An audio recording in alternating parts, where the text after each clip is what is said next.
Okay, so picture this. I'm 18, a college sophomore, when one day I break out in hives everywhere, and my entire body is swollen at every joint. Fingers, bottoms of feet, base of skull. The world's most painful Michelin man.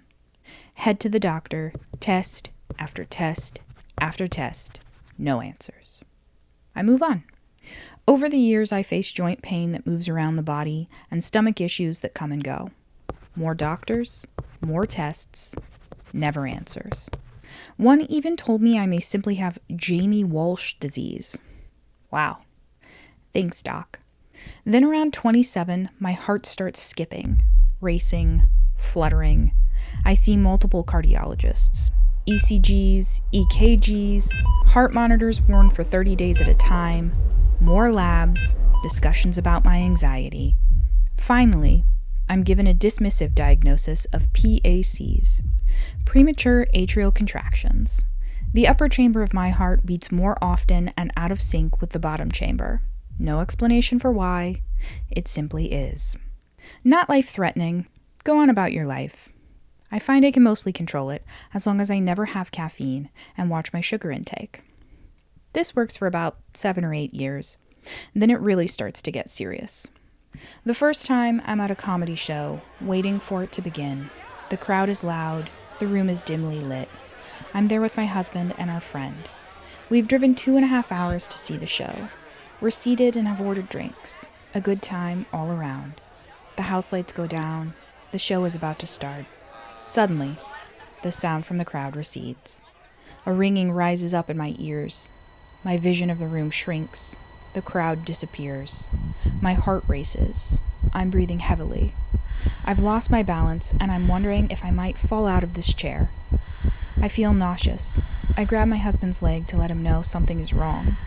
My friend asks if I'm okay, but I'm unable to turn my head or look at her. I can only look forward and focus on my breathing. It's the only thing keeping me conscious. I realize I'm sweating everywhere.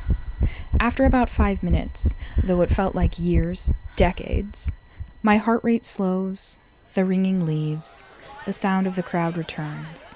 I can breathe normally. I feel fine. Thirsty, but fine. Months pass. I foolishly let myself believe this is a one-off occurrence. Then it happens again. Then again. The last time I have to lay down on the floor at a concert venue. I swallow my own vomit so as not to make a mess. I'm fading in and out of consciousness, but I still don't want to cause trouble. I apologize to the event workers as I'm sliding down the walls to the ground. I want them to know that you are supposed to keep the walkways clear, but my legs will not allow me to move any further. I'm checked out by an EMT who appears to be about 16. He's a sweet kid who confirms my vitals have returned to normal, but also recommends I take the ambulance to the ER. But this is America. Who has the money for that?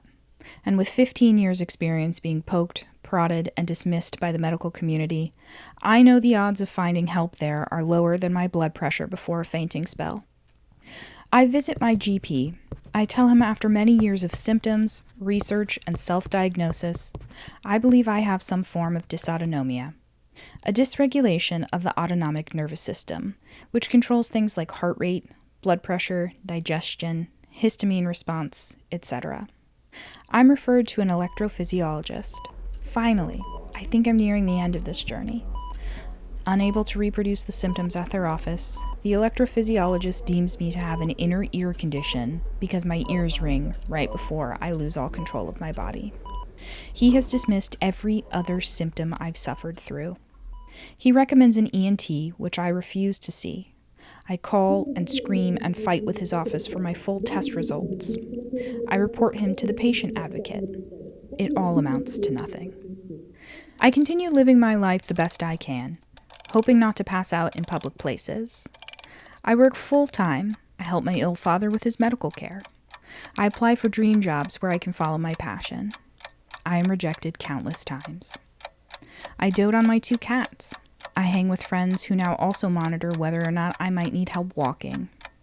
I cry to my husband, who loves and supports me and tells me it will be all right, despite all evidence to the contrary. I help launch the horror movie-themed Creature Popcast in a tiny home studio built by my husband. I plan to launch a second podcast, this one hosted by myself, exploring all the ideas, themes, stories, issues, people, and really anything I find interesting and want to know more about.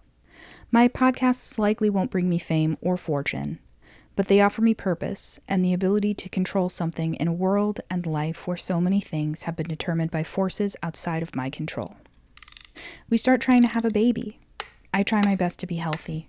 No drinking, no edibles, fruits, vegetables, and exercise, prenatal vitamins, ovulation tracking, reading books, making plans, moving forward. It's difficult. I think likely owing to my advanced maternal age. Month after month, negative pregnancy tests. Then one Wednesday at work, I'm dizzy. No problem. Should go away within 20 minutes or so. It doesn't. All day dizzy. Difficulty walking, standing, lifting anything, bending down. The next day, I can't leave bed. The next day, the same, and the next day, and the next day, and the next day. I try to brush my teeth, wash my face, and change my clothes. My heart is racing. My blood pressure has spiked. I'm breathing heavily. My husband takes me to the ER. Tests, labs, scans, large bill, discharged.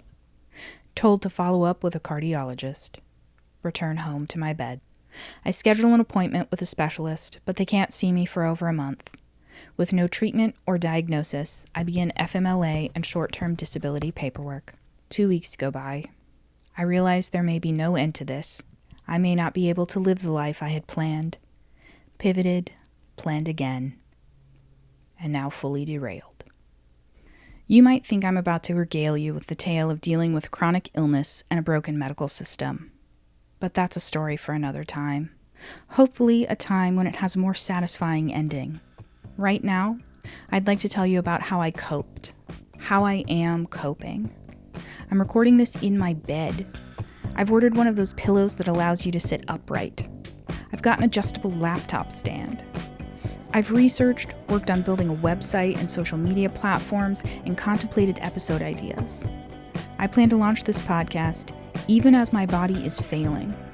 This illness has taken so much from me, but I won't let it take this. There will be those who tell me I should rest, focus on my health, that this probably isn't the right time for a new project. But I'm going to do it anyway. My name is Jamie Walsh. Welcome to the Unwise Podcast.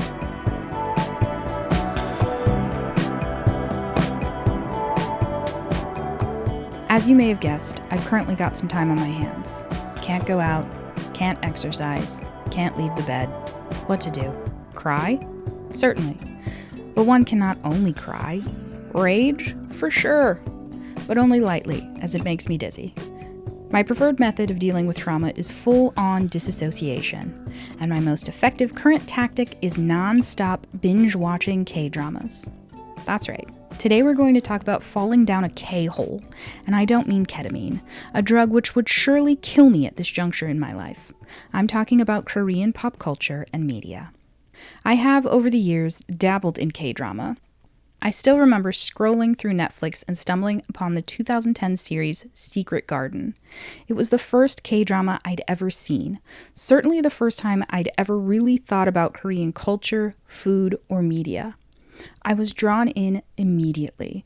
It was different from anything I'd ever seen before. In a single episode, I could be laughing, weeping, and love-struck. It was magic. Over the years, I'd revisit a K-drama from time to time, watching You're Beautiful, My Love from the Star, It's Okay to Not Be Okay. Beautiful, limited series. I'd watch a few films, mostly those of Bong Joon-ho. He had a particular way of presenting characters that I couldn't look away from. I watched his English language films Snowpiercer and Okja, the latter of which pushed me into fully becoming a vegetarian. Something I'd considered for years.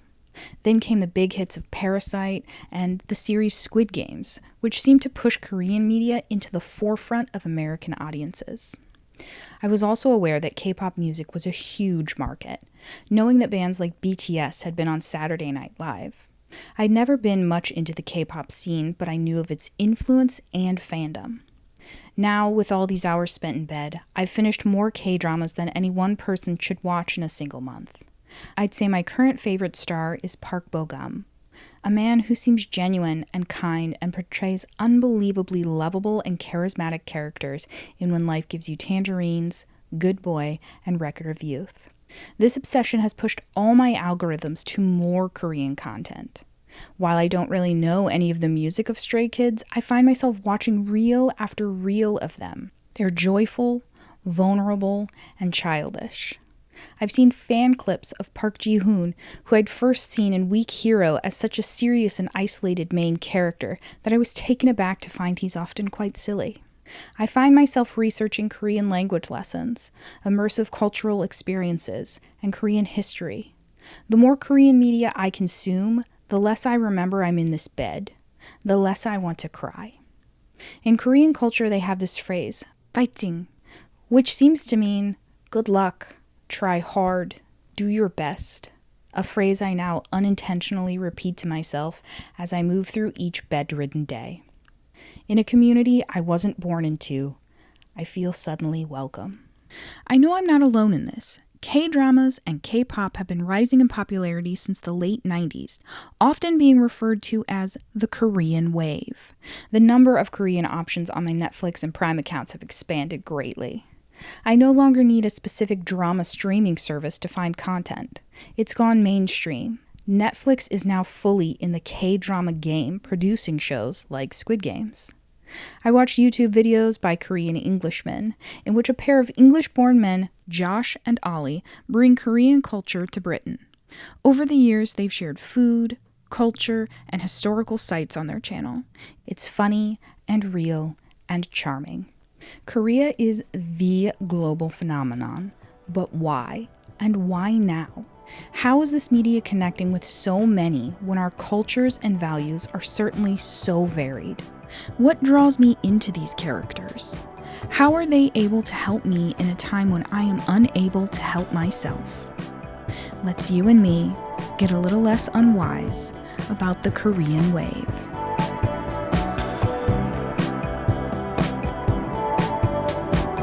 It's quite the feeling to decide that your binge watching and social media scrolling is no longer brain rot and is instead research. I highly recommend it. However, I knew that if I really wanted to get to the bottom of this movement, I'd need at least a few outside opinions. So I started reaching out to experts in the field, and to my surprise, they agreed to be on this, as of yet, unproven podcast. The very first person to ever agree to speak with me was Dr. Won-Sok Lee, a postdoctoral associate in East Asian Studies for the Council on East Asian Studies in the Macmillan Center for International and Area Studies at Yale, which is a long way of saying the guy knows his stuff. Once a touring K-pop musician and now a cultural musicologist whose research interests include Korean popular music and culture, globalization, and transnationalism, it felt only right to ask Dr. Lee, what is the Korean wave? The Korean wave is a global cultural phenomenon of Korean popular culture, including all different types like music, film, TV show, drama, food, even beauty. These different elements of the Korean wave works sometimes separately, sometimes together. So that is one of the distinct characteristics of the Korean wave. And as a scholar of K-pop, I should emphasize the importance of K-pop. Among these different fields of the Korean wave, K-pop is important because it is tied to the all different, areas of the Korean wave. I worked in the K-pop industry as a professional musician before I came to the United States in 2016. I worked with mostly first generation of K-pop groups and K-pop musicians like Shinhwa, Ihyuri, SG Wannabe, MC Mon, among others. I toured with them and I played the drums and percussions for their album recordings, concert, festival, and TV shows, and all kind of musical activities. To be clear, at that time, people did not use the term K-pop widely. So we used the term Korean popular music. And the popularity of K-pop was also confined to East Asian areas like China and Japan in South Korea. Yeah, so meaning that I performed with them in many cities in Japan and China and Korea. I met a lot of international fans, and I was very curious why they are obsessed with Korean popular music. As a fan of Japanese rock, I was very curious. And then since the early 2010s, I also met several non-Asian K-pop aspirants, which got me thinking about this phenomenon, and then I decided to study this phenomenon more academically. I think what makes K-pop distinct from other pop music genres is the training system. Almost all K-pop groups are thoroughly produced by their agencies through this training system. And of course, it causes some kind of unexpected social issues because of imbalanced power dynamics between, trainees and their agency.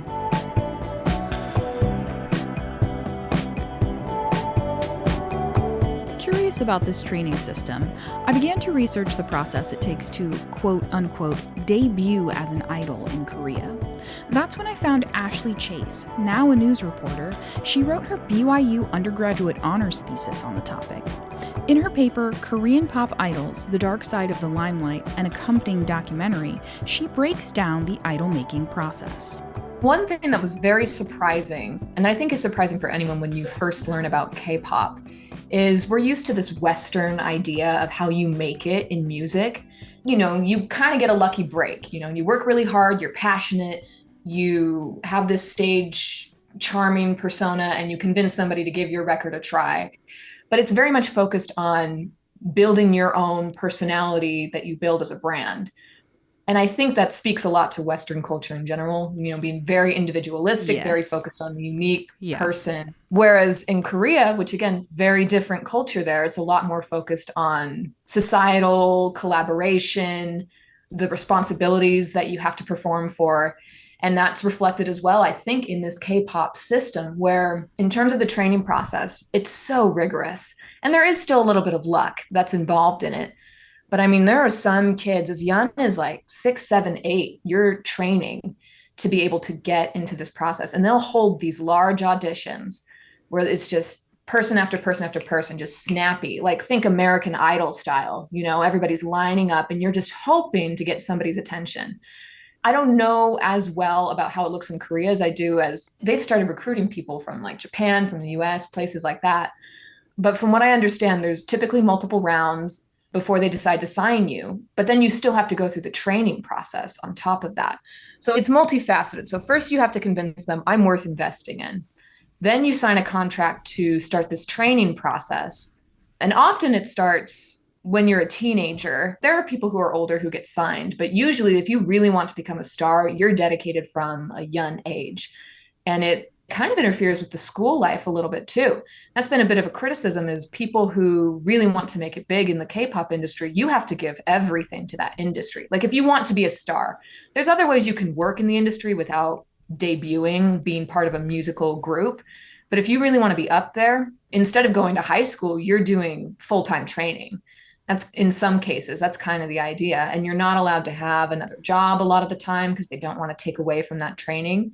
So it can really interfere with getting an education, getting job experience in other areas, so that if it doesn't work out, then you're left saying, well, now what? Because you've already invested so much in this industry. It's kind of a sunken cost theory. Well, I have to keep going because I've already spent so many years here and so much time here. And on top of that, it is rigorous in terms of it's not enough that you're a good singer. You have to really gel with a group because they try to pair you up and find how you fit in a group dynamic. So it's not enough to just be a standout alone star. Yeah, and I noticed too that the sizes of their groups are so much larger than what we would typically see in the US. In the US, the group is like maybe 3 to 5 people.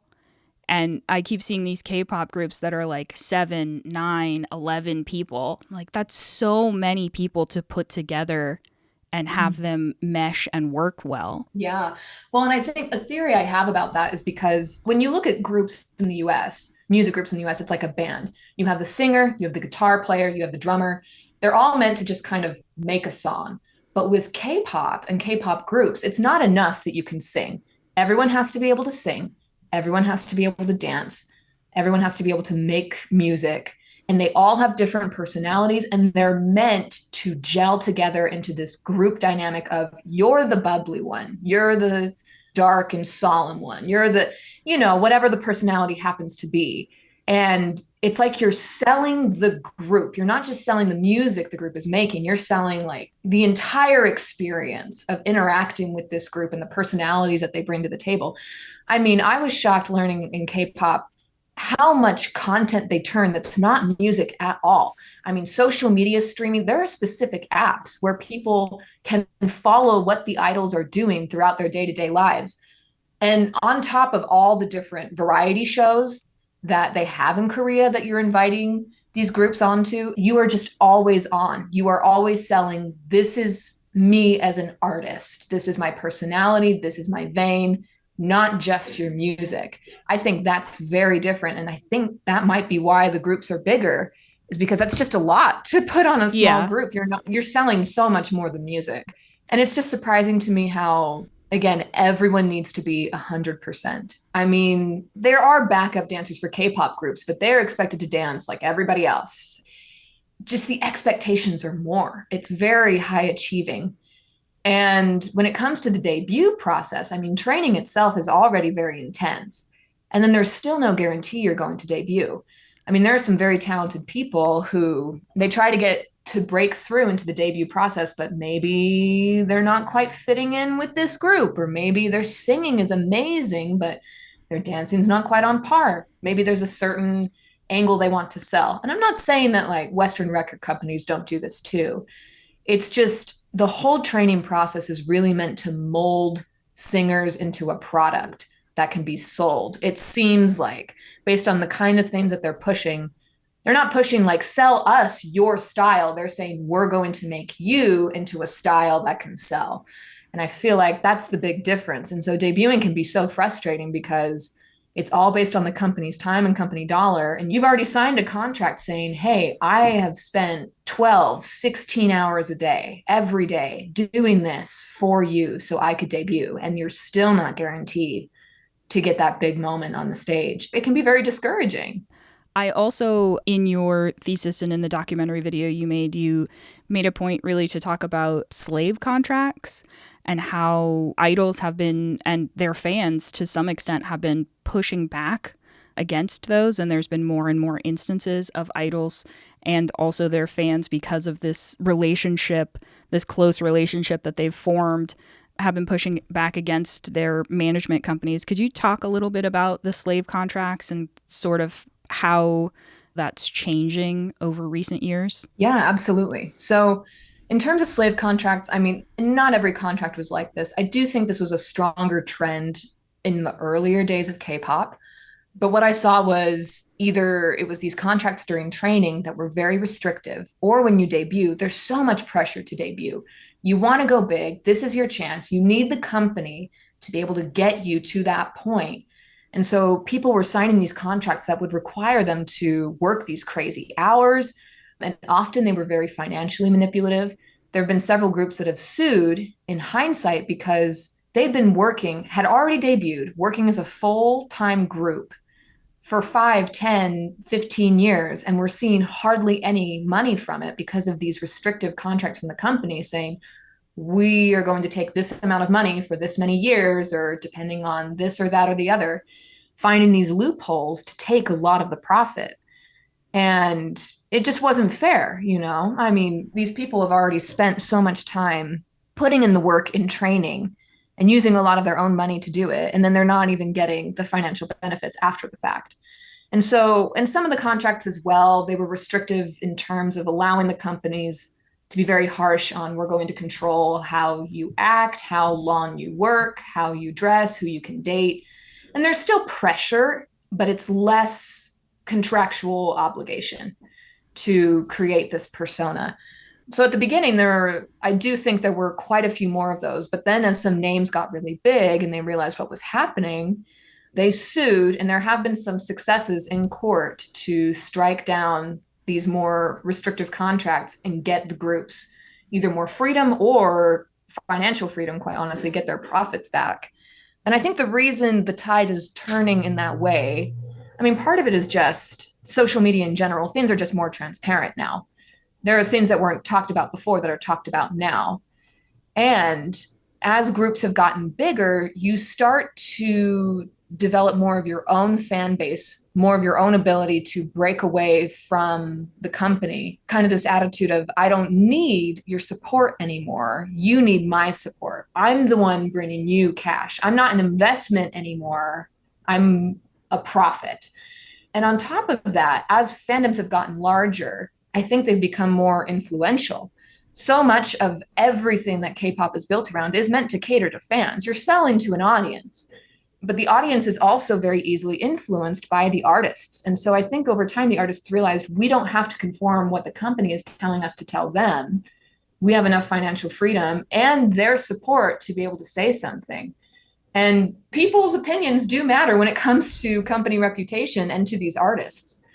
I think that's true in a lot of different companies, not just K-pop. I mean, we've seen it as recently as the whole Cracker Barrel incident. Yeah. So it's certainly not isolated to K-pop that trend has changed, but I think we can see that trend in the K-pop industry as well. And so I'm far less concerned moving forward into the future that there's going to be issues with those slave contracts quite as much. Maybe in the beginning, there'll always be manipulation when it comes to trying to suck the most financial good out of something or somebody.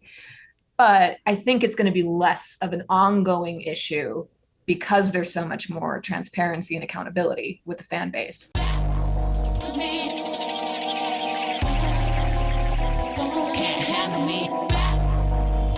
Dedicated followers are certainly an integral part of the Korean idol industry. So much of Korean media is dedicated to fan service. Communities are built around K-pop groups. Look at BTS's ARMY or Stray Kids' Stays. K-drama star Park Bo-gum, who I've already admitted my love for, and who was once dubbed the nation's boyfriend, completed a fan meeting tour across Asia and Latin America in 2025. Korean idols and actors are expected to interact with and engage with their devotees as much as they're expected to perform. This certainly bolsters their popularity, but can also lock them into a specific brand or public image. I wondered how an idol could change or grow as an artist in this environment. To answer that, I turned to Dr. Hyun Kim, an assistant professor of strategy at the Cornell Peter and Stephanie Nolan School of Hotel Administration and a management and organization area faculty member in the Cornell S.C. Johnson College of Business.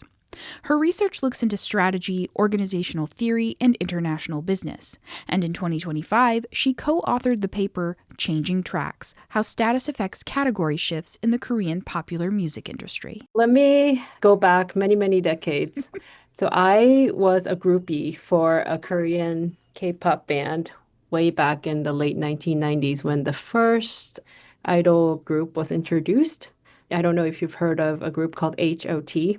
They are the first idol group that was made by SM Entertainment. You may have heard of SM Entertainment. I have, yes.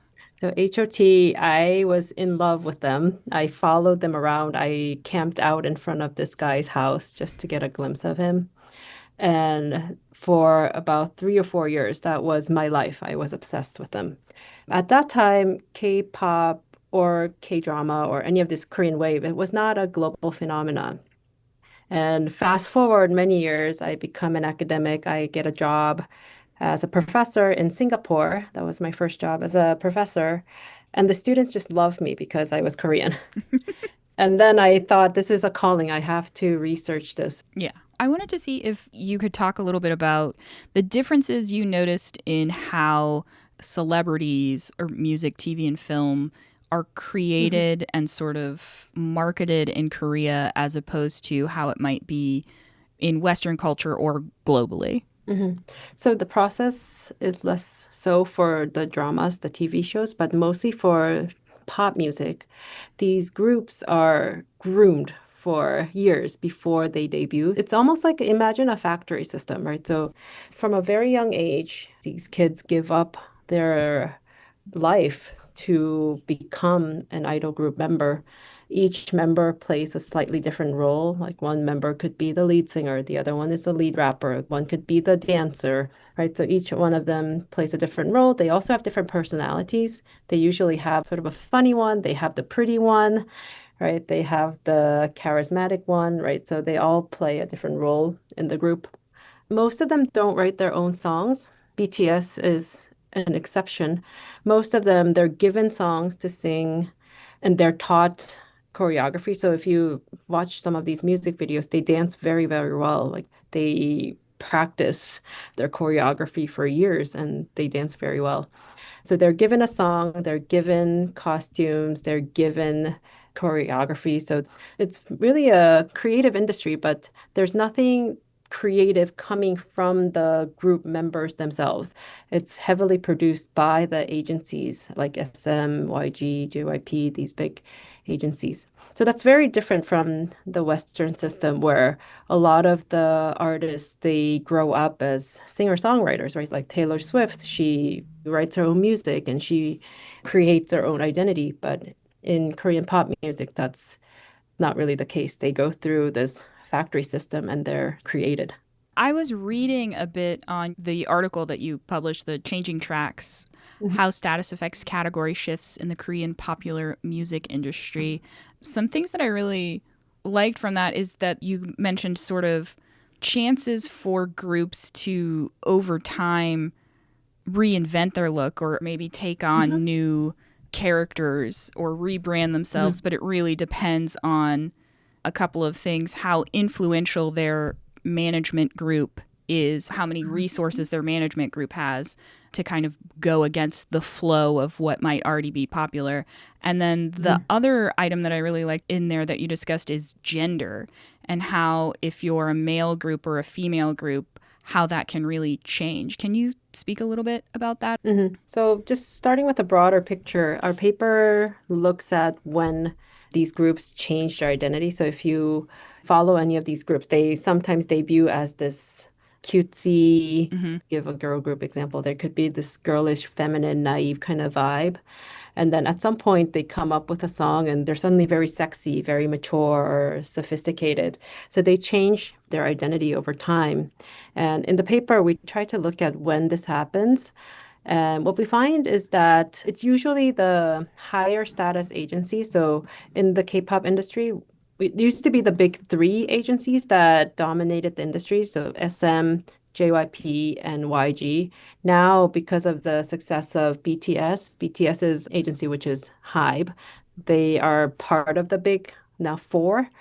So these high status agencies, they have a lot of resources. They have a ton of trainees. They have a lot of money, so they can afford to make mistakes.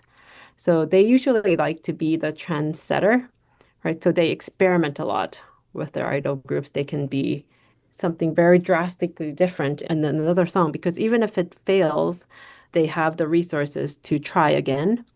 But it usually succeeds because they have a lot of fans, and these fans are super devoted. They'll do anything for their idol group. So it doesn't matter what they look like, what type of song they're singing. They will buy the album. They will listen to the songs. They will buy the merchandise, right? So they can experiment because they have this very strong fan base that will buffer them from the risk taking. Whereas the lower status agencies, they have to be a bit more risk averse because they don't have the resources. So in our paper, what we find is that these lower status agencies, they try to follow the market trend. So instead of going against something and experimenting, they try to follow what the market seems to like at that point in time.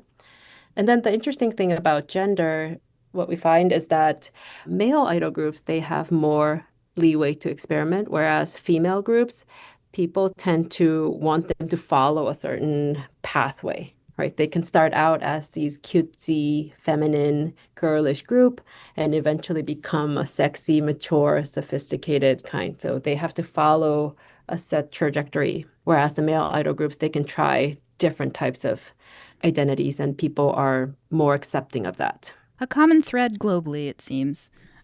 Yeah. Actually, I think in the paper we have a quote. I can't remember if it made it to the last round, but there was a quote by Taylor Swift saying that for female artists, she was talking about how people expect you should do this or you should do that. Like there's always something that people expect from them.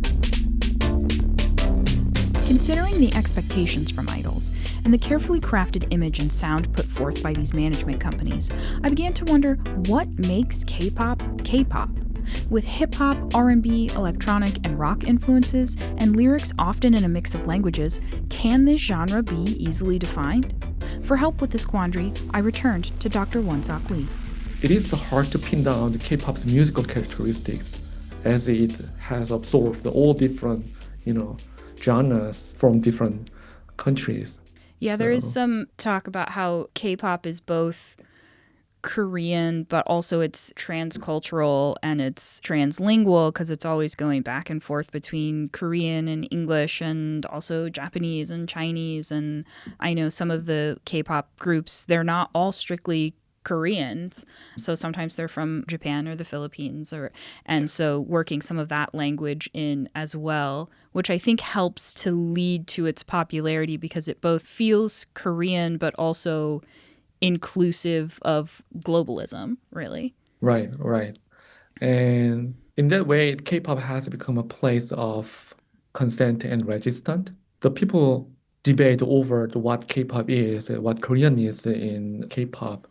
So one of the things that I have witnessed is that the Korean language has become very important among international K-pop fans, which I thought is very interesting because back then, K-pop fans were generous, quite open to lyrics in the foreign languages, non-Korean lyrics. But nowadays, some K-pop fans, especially international fans, are very adamant. If the song is sung in non-Korean language, it's not a K-pop song. I think it is because of the expanding ethnic boundary of K-pop. As K-pop ethnically diverse and nationally diverse, I think people are trying to find the K in somewhere else. Now, people today focus on the Korean language. My knowledge of the Korean language is limited to words I've picked up here and there while watching hours and hours worth of K-dramas with English subtitles. I've memorized a few choice insults and curse words. Let's not delve too deep into why my mind would latch onto those first, but I've also taken note of the importance of formal versus informal speech, and specifically honorifics. Certainly, a nation's language can provide a peek into its culture.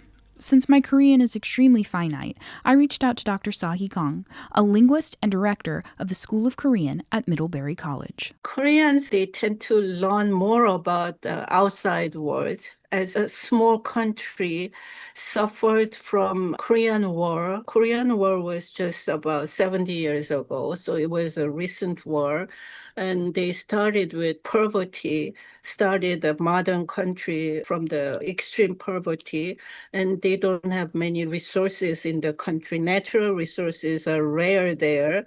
So many Koreans believe that the way that Korea can survive is to go beyond Korea. And economically, they need to do export business more.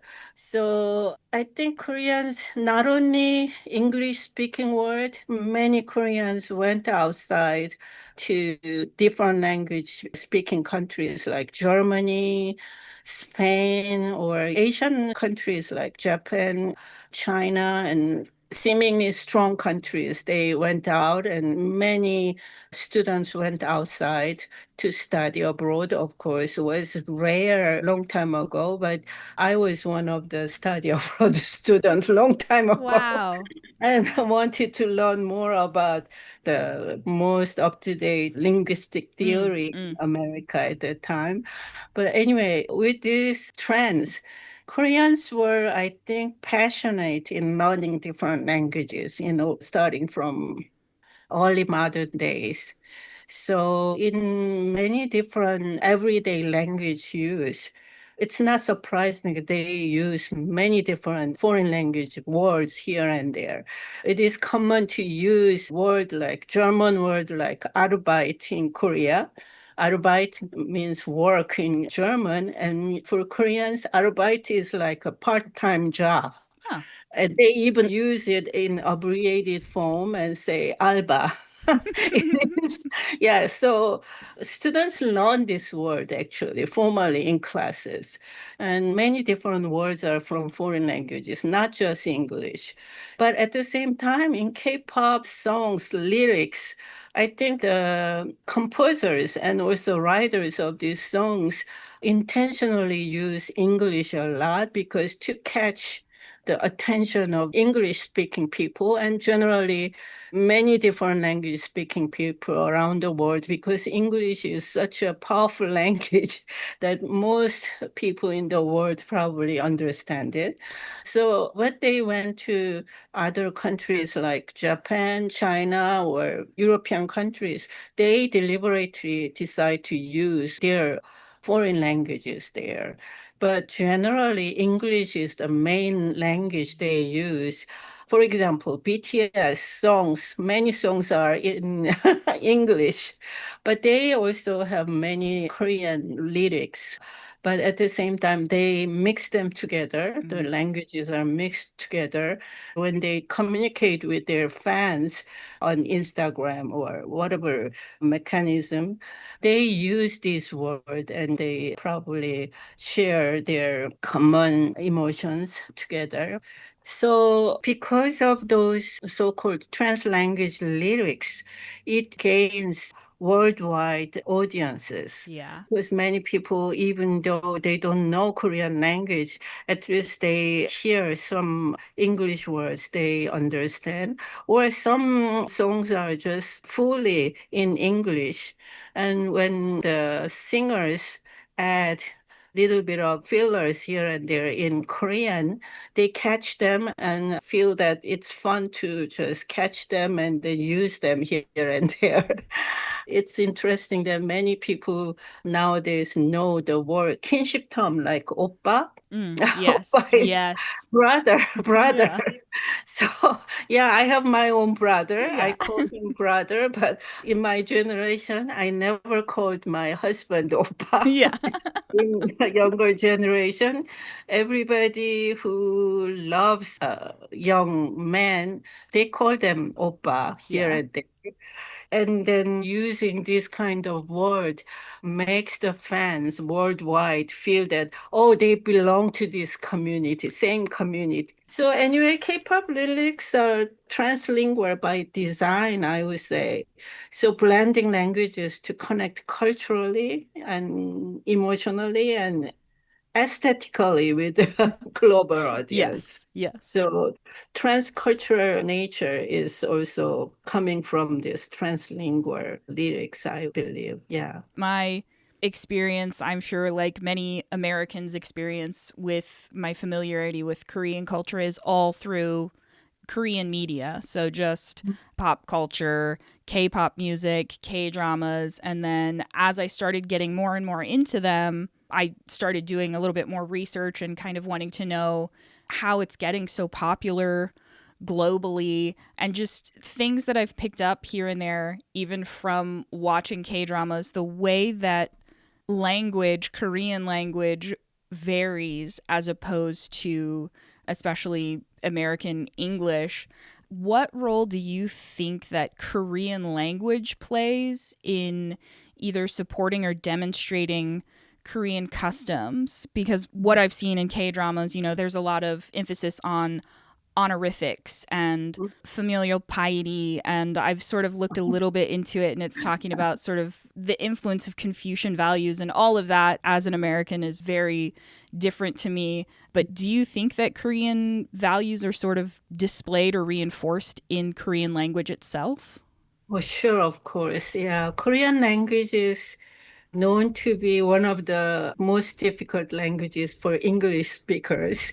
That's what the US government actually decided long time ago. And even now, I think many foreign language learners will say that Korean language is one of the most difficult languages to learn. One of the reasons is because, as you mentioned, something like honorifics and distinguishing speech levels while communicating with different kinds of people in the society. These are really something new to many Western language learners. Well, some of the Asian languages share the similar features, and Korean language is very unique in many diversified grammatical forms that are reflecting these elements of the Confucian traditions and Confucian beliefs, and also human relationship based on Confucian philosophy. And these are all reflected in the language. And also many other languages, I believe, have their own cultural or very different features. So just like that, Korean language also has a lot of different aspects that reflect these Confucian values, as well as these Confucian values. Of course, it's an old value, but this has been really inherited generation by generation in Korea. So even young generation nowadays, even though they don't believe they are Confucius believers, I think deep inside their mind, these Confucian values are somewhere. Because by using their language, they know how to say respectfully to elders and some superiors, and even to the strangers, they are supposed to use honorific forms. And when they get closer, they know that they can use so-called, some people call it blunt forms. And by using this, they all know deep inside that these are really related with old traditional Confucius principles and philosophy, I think. And also, I talked about grammatical forms that reflect this honorifics and also hierarchical relations.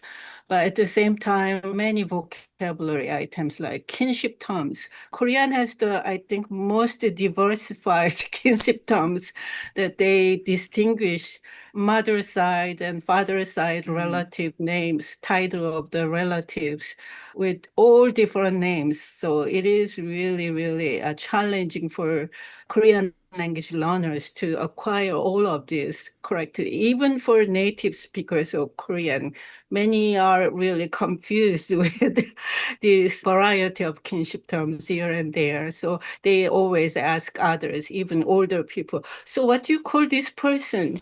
And also, I would say one of the really distinctive feature of Korean language is the indirectness. Korean language, even with the grammatical forms, Koreans avoid speaking things directly. Compared to other Asian people, I would say Koreans are sometimes very direct, expressing their emotions and ideas very directly here and there. But even at that time, I think Koreans use mostly indirect grammatical forms at the end of the sentence, saying that instead of I say, I believe this and that, usually Korean language would make you say, I think some other people think this way, that way.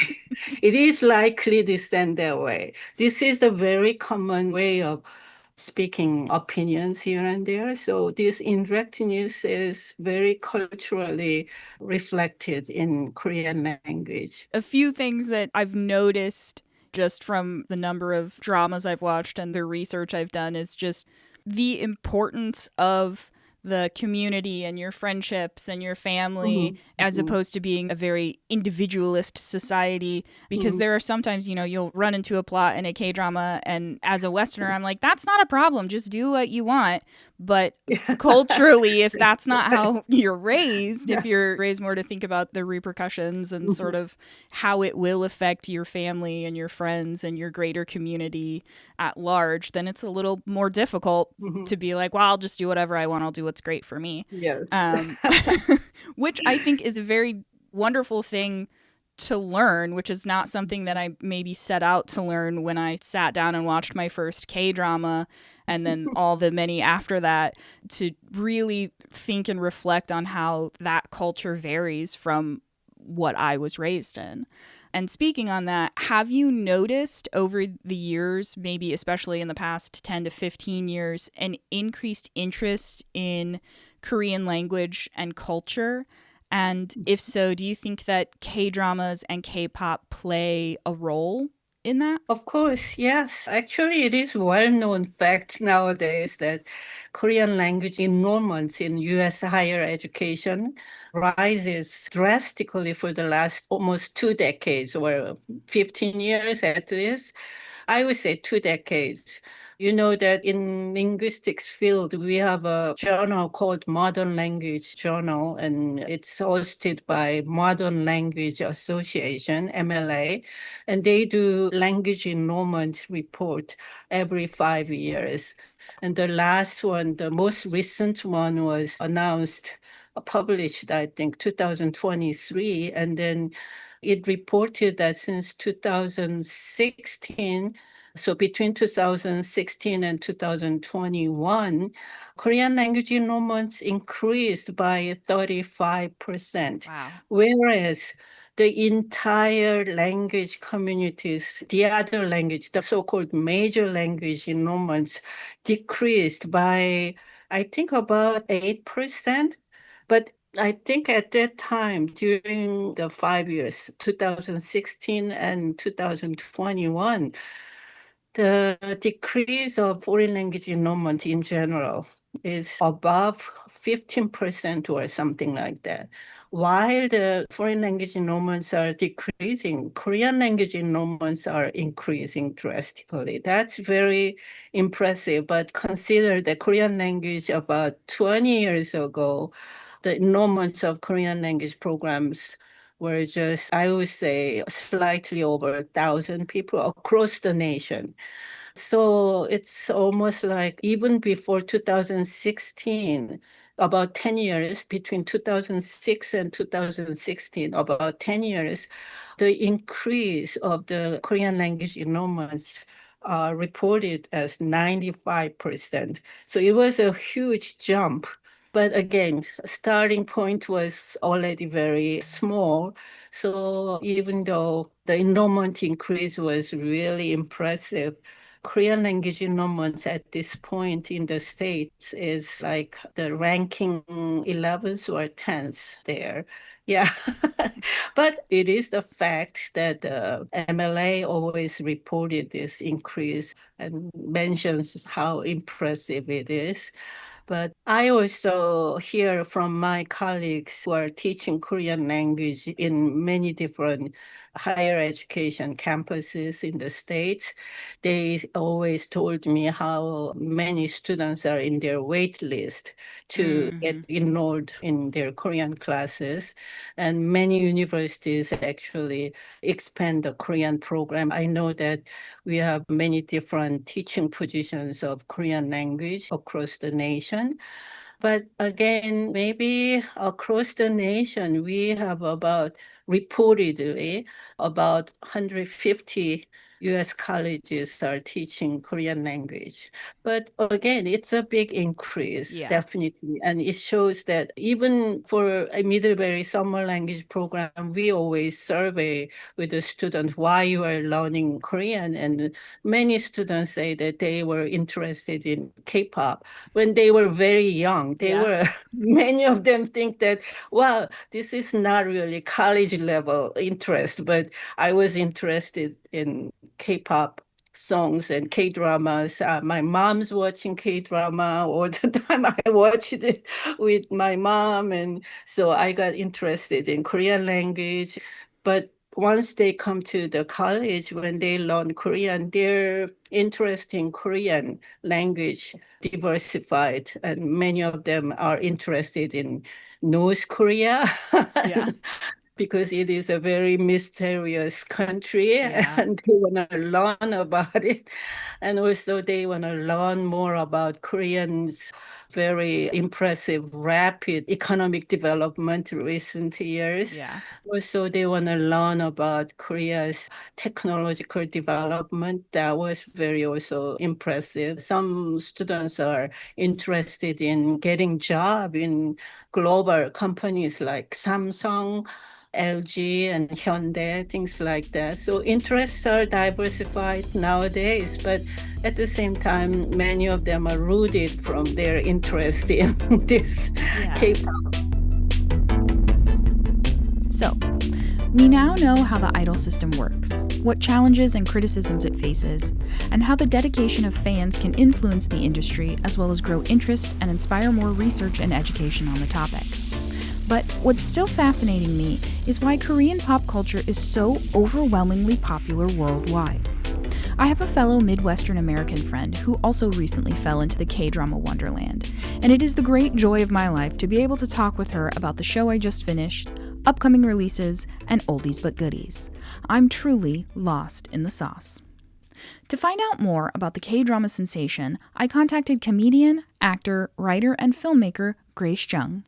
With a PhD in cinema and media studies from UCLA, she hosts the K-Drama School podcast and wrote the nonfiction book K-Drama School, a pop culture inquiry into why we love Korean television. Korean media is just good. That's really the only answer I can give whenever people ask me that. Like a lot of journalists were asking me this when Squid Game was such a big hit. They were like, why is it so successful? And I was like, well, it's just a good show. Yeah. It's well produced. The acting is good. The storyline is very engaging. And so, like, why not?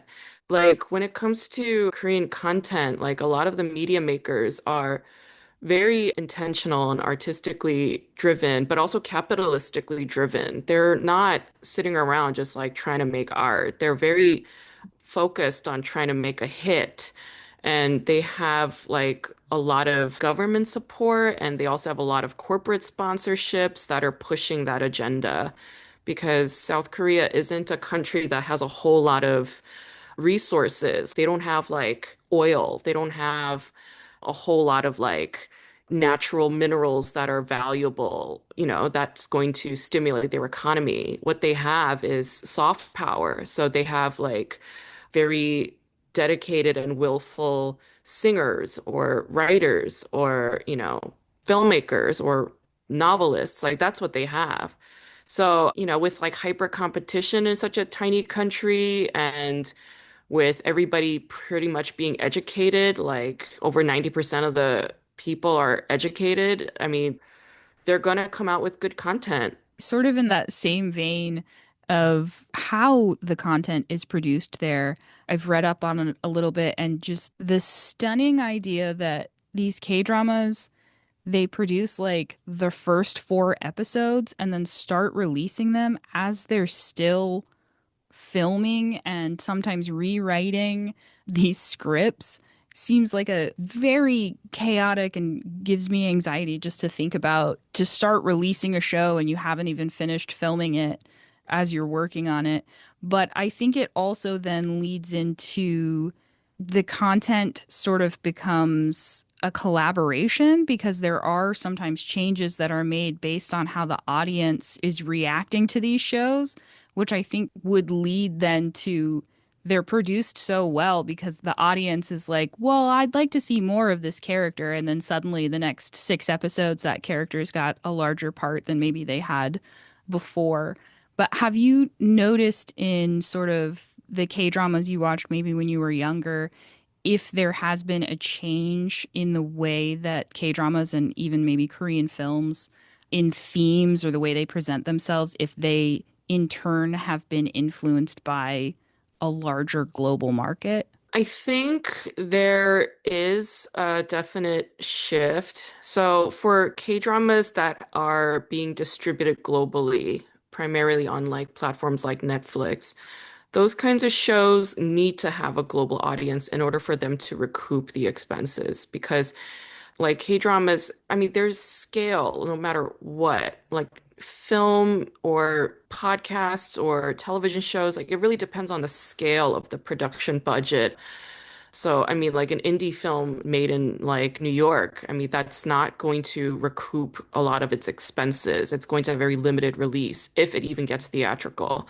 So you got to think in like the same way when it comes to K-dramas. So my answer would just depend on like which show you're talking about. So a show that came out recently, it's like the one about the genie that's on Netflix now. Like a The show Genie like that is Make-A-Wish. very intentionally made to sort of like signal and hail like Middle Eastern audiences, like Arab audiences. And it's done that way in order to recoup those expenses. Like the star power on a show like that is very big. If you're going to have big name stars, then you're going to have like a massive budget because you're not going to have like a lousy production set or production designer. You're going to have like an expensive screenwriter with an expensive director with an expensive CGI team. So they're really banking on recouping those expenses by making a show like that accessible to those kinds of global audiences, like, again, like in the Middle East or, like Arab diaspora viewers around the globe. That's sort of like the game that they're playing. South Korea is very conscientious when it comes to the audiences and audience responses. Again, that's also a necessity because, like I said, it's not just about art. Like for television, it's art and money. They have to be able to recoup that money back. And corporate sponsors are also very much banking on these shows becoming available to these global areas so that, their advertisement is hitting in those places. Because embedded marketing and television advertisement is highly effective with K-dramas. So this is all like engineered with a very like intentional and capital driven motive.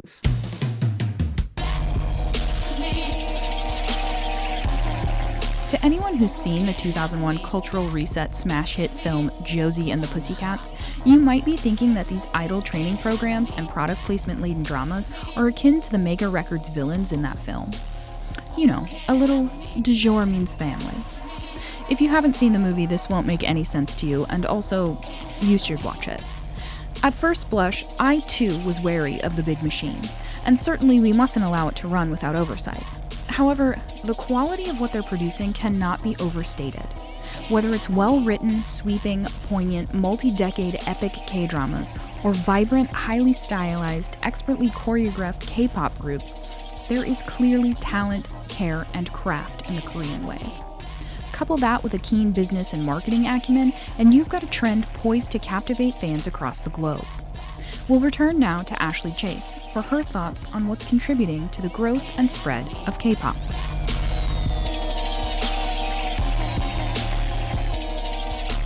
There's very limited research on this, so most of what I learned was, again, through broad strokes of interviews and going through news articles and things like that. It is for sure an international phenomenon. I was very focused on seeing it spread in the US, but I've seen it other places too. I mean, there are K-pop groups actually have a big following in Latin America as well, and have done renditions of famous, what is it? There's some old 80s song in Spanish that's very well known, and there was a group that redid it completely in Spanish, and I was just shocked to see that. Like, that seems so niche to me, but it's true. I mean, they definitely have international appeal. Yeah. In terms of why that is, great question. I mean, because the jump of K-pop, it started in Korea, but it jumped to Japan pretty quickly. Yeah. And then it kind of stayed in that little microclimate for a while before spreading. I really do think it got bigger in the US, because the US, I mean, that's where you get so much media that spreads globally. Whatever the US is producing or interested in, it kind of spreads to the rest of the world from there. And so I think once it hit the US a decade or two later is when it really just started to explode on the world stage. And I think there's a lot of reasons for that. I mean, K-pop is meant to be appealing. And at some level, because K-pop started becoming bigger in kind of that 90s, early 2000s, when we start getting access to the internet, when we start getting access to social media. And so I think in general, there was already a bit more of a trend of this global contagion idea. That's kind of when anime and manga started to become really big in the US as well. That's when people started getting exposed to telenovelas in Latin America and things like that. So I don't think it's isolated to K-pop. That why is K-pop specifically the thing that's spreading? There are a lot of global influences that are spreading in the US, and it all really started around that time when it just became more accessible because of the internet. All of a sudden, you could just stream music from pretty much anywhere in the world, and you could watch these music videos from all these different artists. Even if you didn't understand the lyrics, it was much easier to be able to go translate them yourself. And now so many people are throwing English into their songs anyways, because they realize there's that international appeal. It makes sense. I think the industry saw that potential and absolutely exploited that. I mean, I play K-pop songs for people who have never heard K-pop before and they enjoy it. It's meant to be very, oh, what's the word? It's not niche, you know, it's not like this dark corner of the internet that only a certain few people enjoy. It's meant to be consumed by a large amount of people and generally likable. That's part of it. It's designed to be that way. One thing that I hear a lot from fans in the US, the reason why they're fans and the reason why they like it so much is feeling like they know the artists. And I feel like K-pop has this down to a science with things I've already touched on in terms of so much social media interaction. I mean, specific apps where you can see videos and vlogs from them all the time. They'll do these little variety show things of asking questions about each other. It's always very fun and lighthearted. I think K-pop has that down to a science now in a way that Western artists, they do it a little bit, but it's not to the same extent that K-pop does it. And I think people really resonate with that when they feel like they know the person making the music. And there's this community that's blossomed out of that. When you go to a K-pop concert, and this is true to a certain extent of any kind of concert, there's going to be like everybody's wearing the certain apparel and whatnot. But for K-pop concerts, it's on another level. I mean, because you get these wands for the concert or for the group, and it's designed to light up to the music in different ways. There's unique things like that. And so you collect the different wands for the different concerts. And that's just one example of it's on another level, how fans are connecting with each other over this and how they're bringing in fans to the experience of making music, like to make them feel more intimate with the artists of like, we catered this experience to you. You're being let in to something that's special. And people love that. It's developed this strong sense of community. The only fandom I can think of in the West that even compares is maybe Swifties.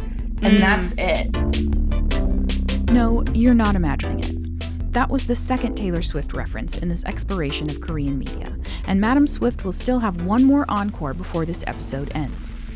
She's a global phenomenon on her own, but not the one we're focusing on today. In fact, in December 2025, Stray Kids dethroned Taylor Swift for the #1 spot on the Billboard 200 with their EP Do It, which marked Stray Kids' 8th consecutive #1 debut. It takes a lot of juice to overtake Taylor Swift.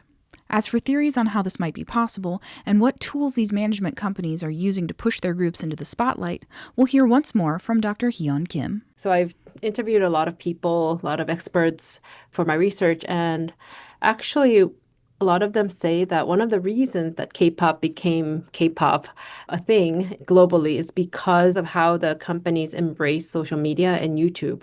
So before, in the 80s, 90s, Japanese culture was huge in Asia. So it was before K-pop or K-drama existed. So a lot of the teenagers grew up with Japanese pop music and Japanese TV shows. But around the time when YouTube was becoming a huge platform, Japanese agencies, the labels, they were super protective of their copyright. So they were hesitant in putting up music videos or the music for everybody to share for free on YouTube.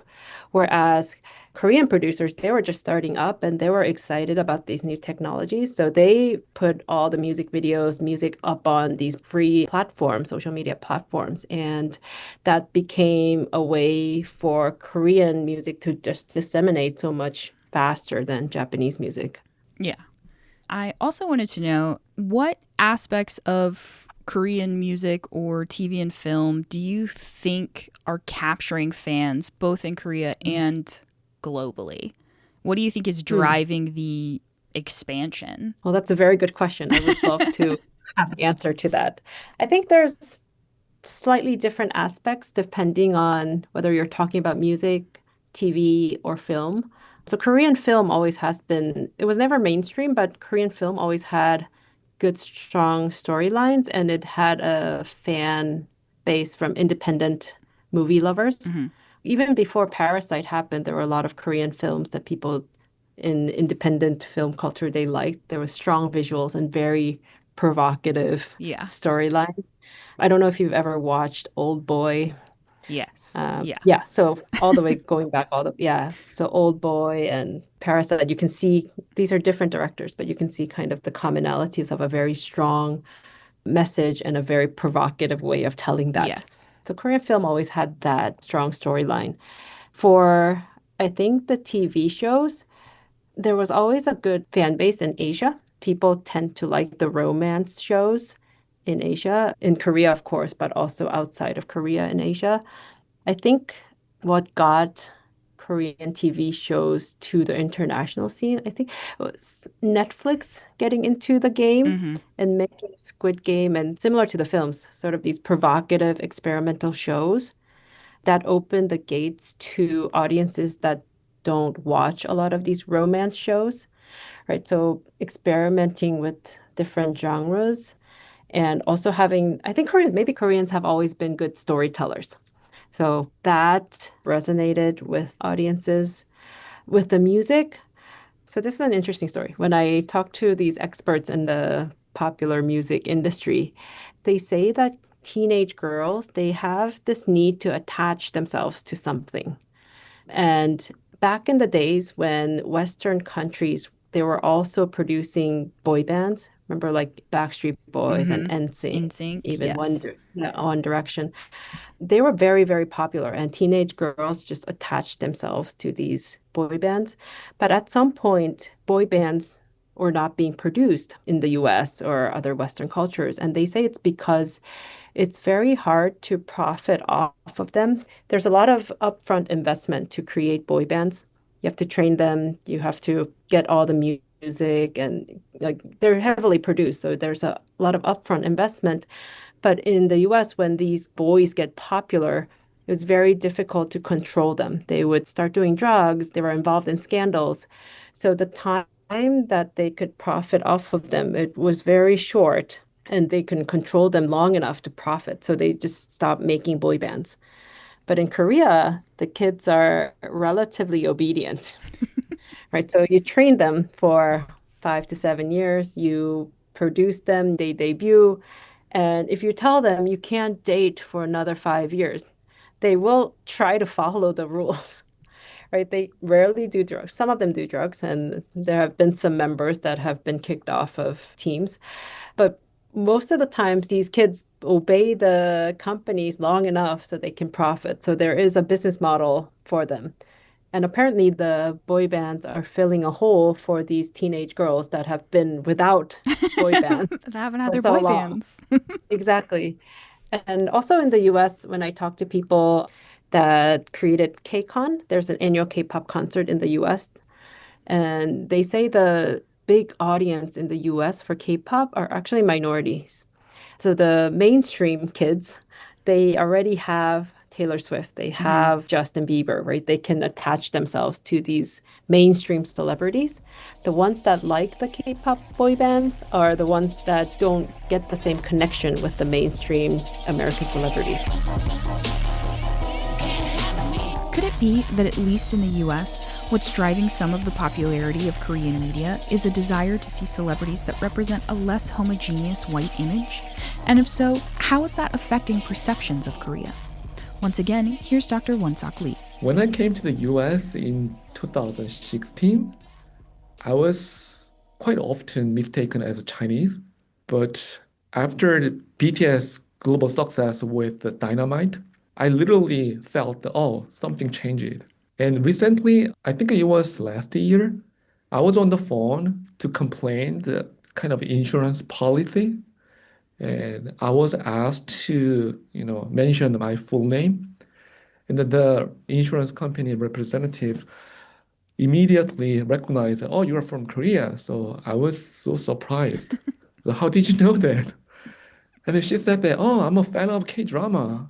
I love this show, and I love this actor. And then I was, oh, that's amazing. But actually, I have something to complain. You said, that's so great. I did Yeah, that's call so for a great. reason. Yeah.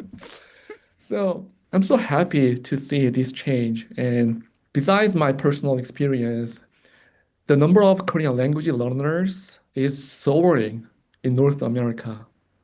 The first things that I heard from the director of this center at Yale, is that have you heard that the Korean language learners are soaring in here at New Haven and Yale? So I was so happy to hear that, and I can see some changes because of K-pop or the Korean wave.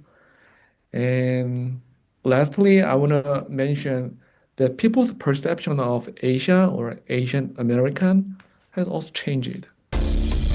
Grace Jung has also observed a shift in impressions of Korea.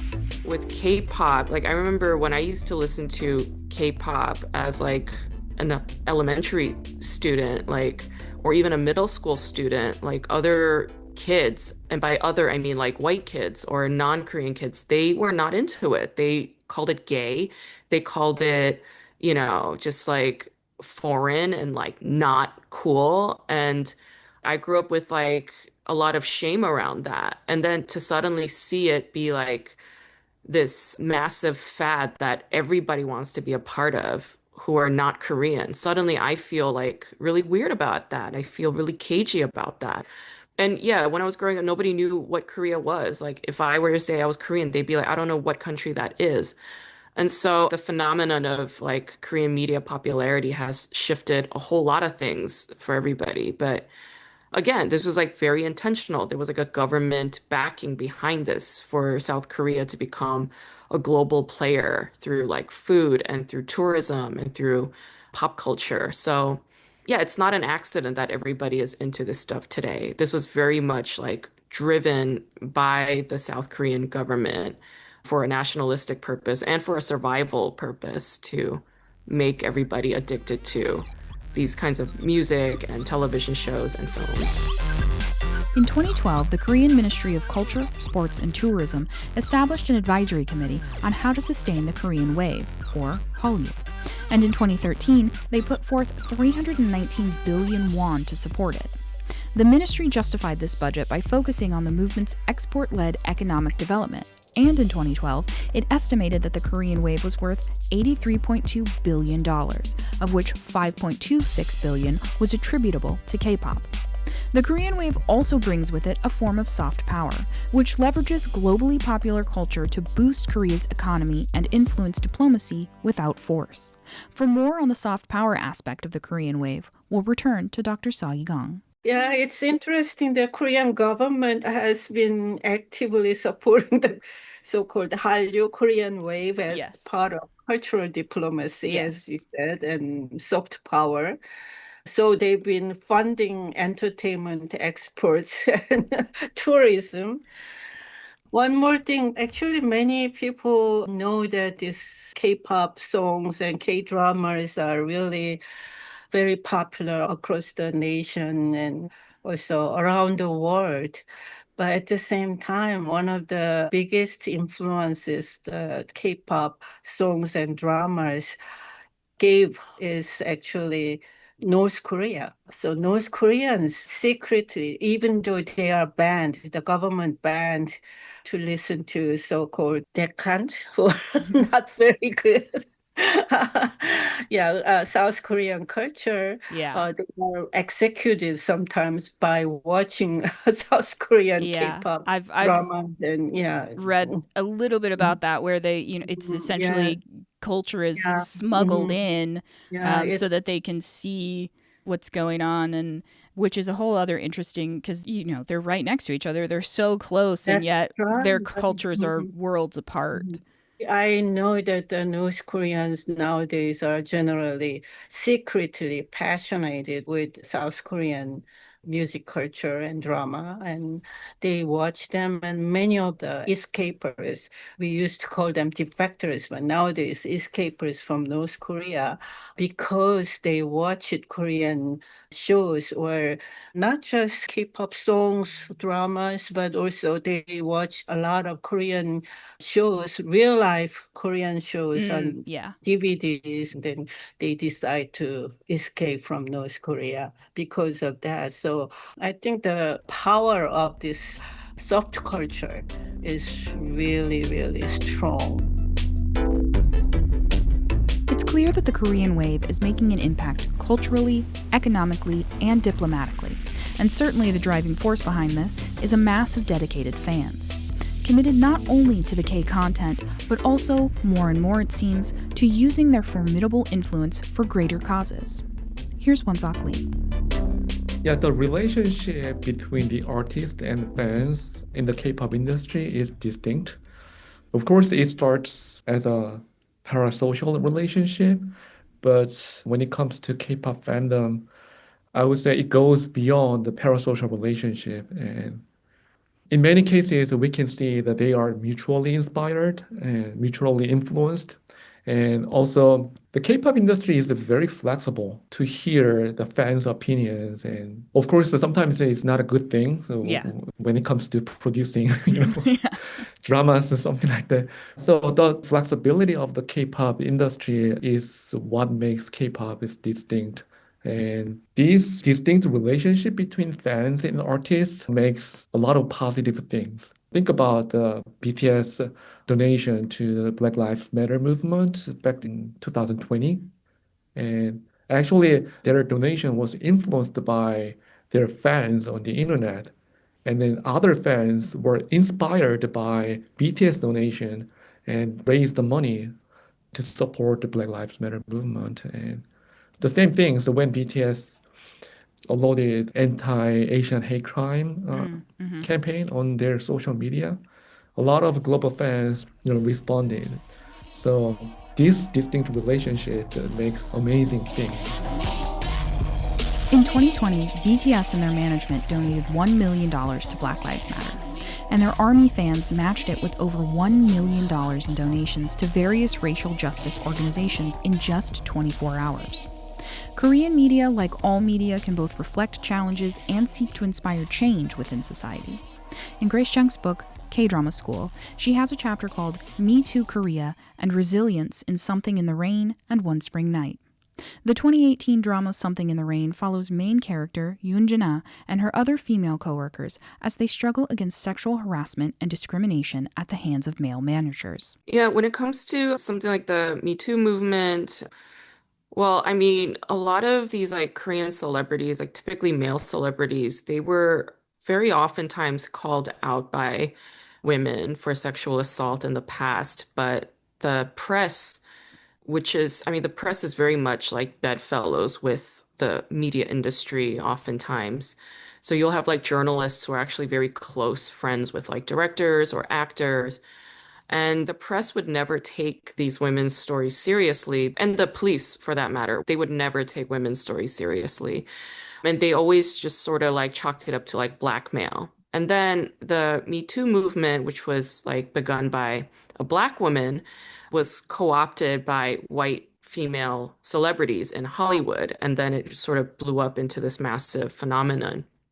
And then it started to go global. And so a South Korean attorney decided to use the Me Too hashtag in order to express her past history of sexual assault in the workplace. And she was sort of talking about it like, how could something so heinous be like completely ignored by fellow colleagues who had all witnessed it, but they were all pretending like this wasn't an issue. And this is like a rampant problem in South Korea, even though it's like a top 20 economy in the world, it's still one of the most sexist countries on earth. And, when it comes to equality, like they're still very much behind. So a show like Something in the Rain is utilizing realism as kind of like a tone on the show, and it's using a very like personal narrative, like with this character who was initially very passive, and also like part of that culture where she sort of like brushed aside sexual assault regularly and repeatedly, and then one day decided like, well, I'm actually going to stand up to this. And then she's ultimately punished for it.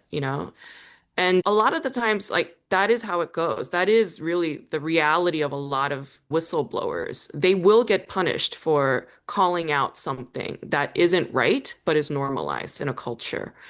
And so the Me Too Korea movement was very significant at the time, but that was sort of happening while this show was airing in real time in Korea. So it became a very like potent sort of time. And I was living in Seoul at the time, and the atmosphere was just like very divided. Like men and women were very like divided. Men were more misogynistic and more, like anti-women during this period. And that's understandable because, again, like culturally, sexism and sexual assault of women was just normalized. And so for something like that to suddenly be told, like, no, this actually isn't okay, and the whole world agrees that it's not okay, like, it was such a trigger for a lot of men at the time. And also, people just didn't want to have that conversation at times because it was just so politicized.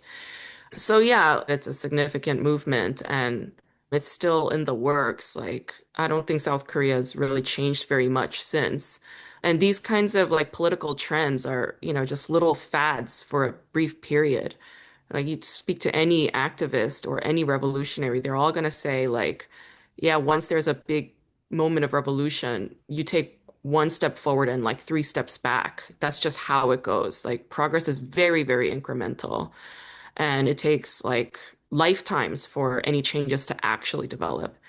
But yeah, like aside from all that, I do think that show resonated with a lot of women in particular. And yeah, that's why I chose to write about it.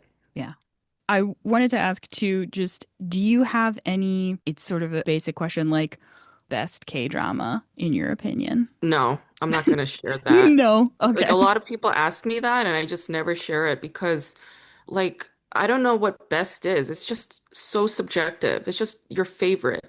Yeah. Like, I know so many people who love that show, like Boys Over Flowers, and that's usually like their gateway into K-dramas. And I personally hate that show. Like, there are shows that I love that people would be like, I don't get this at all. So it's such a like subjective thing. So I don't believe in like, touting like, oh, these are the best shows and this you gotta see. Like, I'm Yeah, I not was I'm not like, gonna do that. I It's did just so see like, in there in your chapter that was like the best ones, and then it's just like, there's not. Make your own list. yeah, it's true. Like, yeah. everybody should just make their own list. Part of the reason why I put that there is because there's this like clickbait culture that's like driven by these lists that some person made. And it's like, what gives them the right to like, suddenly assume authority over culture, Like, even things like, oh, AFI is like top 50 best films. Like, there's so many movies on that list that I'm like, this is crap. Like, I would never watch this movie. And there's so many films that I love. Like, even though I have a PhD, I love these like stupid movies like Dumb and Dumber or like John Wick. And people are like, that's not cinema. I'm like, yes, it is. Like, I don't care. So part of the reason why I put that there is really to tell people, like, snap out of it. Don't listen to anybody who tells you this is the best or you gotta see these top things in order to understand what film or television is. It's like, no, that's not true. Whatever you like, whatever is making you feel good or whatever moves you or whatever speaks to you, look for that. Really be in touch with yourself and your own opinions, your own voice, your own vibe, and seek that out. Don't look to other people's lists for that kind of direction. Like, that's the reason why I put that chapter in, because I really find those like BuzzFeed things and like even New York Times lists, I find them so arrogant and annoying. So yeah, it's really to like encourage the reader to just be like, no, you already know what the best show is. Yeah. Like, ask yourself what the best show is. And whatever your answer is, like, that's what the best is. So there you have it. I can't tell you what the best is, but why don't you pick your streaming service of choice and give K-drama a try? You might like it. Or wander on over to the K-pop corner of the music spectrum. You may have a good time. We covered a lot of ground today and still only just scratched the surface, but as this podcast is nearly 2 hours long, I'd better pack it in. Even if I do still want to look at why, according to the Beijing Metro Reader, over 90% of K-drama screenwriters are women who write not only romance, but also action. Or I want to discuss the work of licensed marriage and family therapist Jeannie Wai Chung, who wrote the book How K-Dramas Can Transform Your Life. Powerful lessons on belongingness, healing, and mental health, which takes a look at, among other things, how K-dramas can be used to help process grief and trauma within your own life. Probably not something that affects me at all, considering I began this exploration of Korean culture and the world's most prolific K-drama binge at a time when I was so physically weak I could no longer sit upright. I didn't get a chance to talk about the importance of original soundtracks and Subway sandwiches in K-dramas, or how many K-pop idols later become K-drama stars. There's so much more to learn here, but I can't be expected to do all the work for you. You have the Google? Open a book. Or don't. I'm not in charge here. In the months that have passed since I originally wrote and recorded the opening monologue of this episode, I have been officially diagnosed with cardiovascular dysautonomia. Yay me! There's no cure, but I have worked with several specialists to effectively medicate my symptoms, and I can stand and even walk now. A true athlete. Also, though I didn't initially know the music of Stray Kids, I am fully committed now.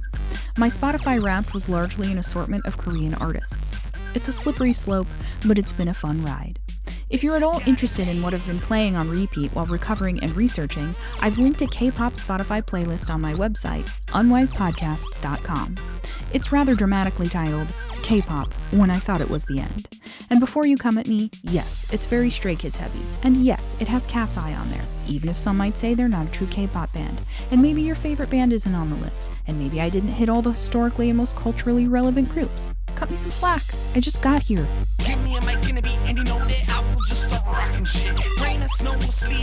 I can't say that I'm an expert on every facet of the Korean wave, but I certainly know more than when I started.